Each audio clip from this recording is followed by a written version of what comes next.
Alright,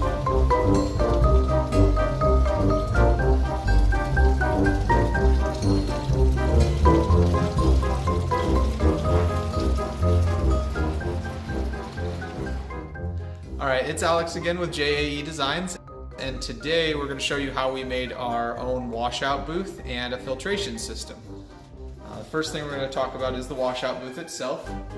On Amazon for roughly 50 bucks we bought the washout sink here. And then what we've done is we bought these at Lowe's. You probably get them at Home Depot or any of your other hardware stores. And they come on a sheet, they're about $10, and they're 30 inches by 36 inches. It's a corrugated plastic similar to the little yard sale signs that you can get. It just comes in a bigger sheet. And we've got two of them here. And we've taken some screws that have gaskets and washers on them.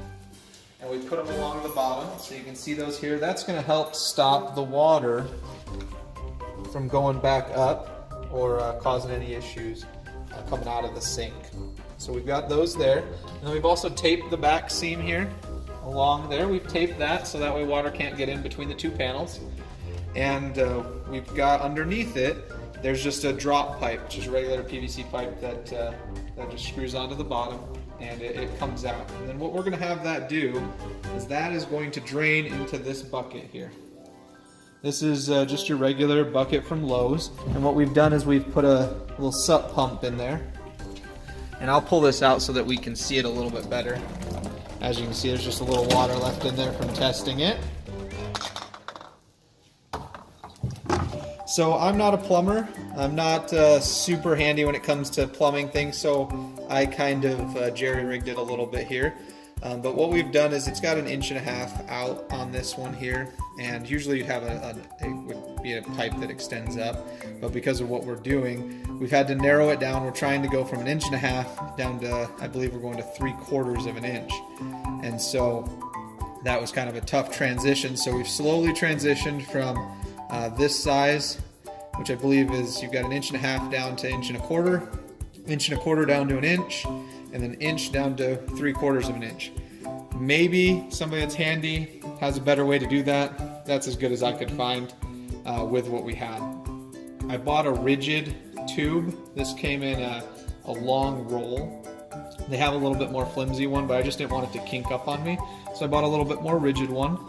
So the water is going to go into that bucket. This pump is going to turn on as soon as there's enough water to raise this up. So once this flips up, there's a little ball in there that turns it on and activates the pump. So that'll start pumping as soon as there's enough water to make that float. The water is going to go through the tube and up into two filters. First filter is a 20 micron filter. The second filter is a 5 micron filter.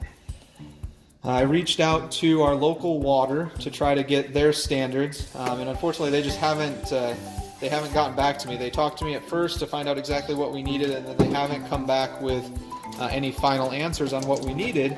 So we've had to go, I think, a little bit more than is actually necessary. This is what, if you look online, you can look at the $600-700 ones on Ryonet or any of that stuff.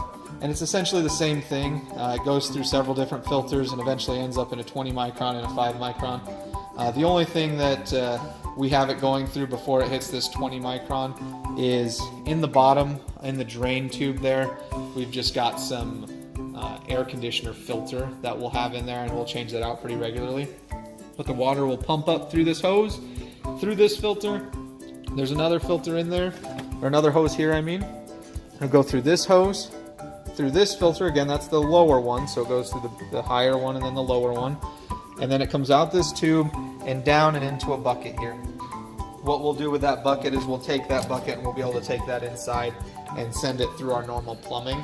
That'll get the majority of the bad stuff out of it. The filters, they were only like $20 over at Lowe's.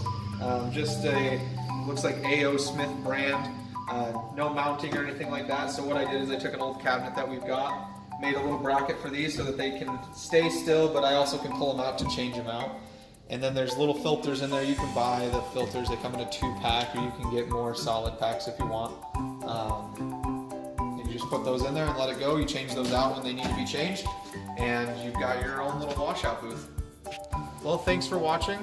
hopefully the filter system here and our washout booth helps you to come up with your version as well.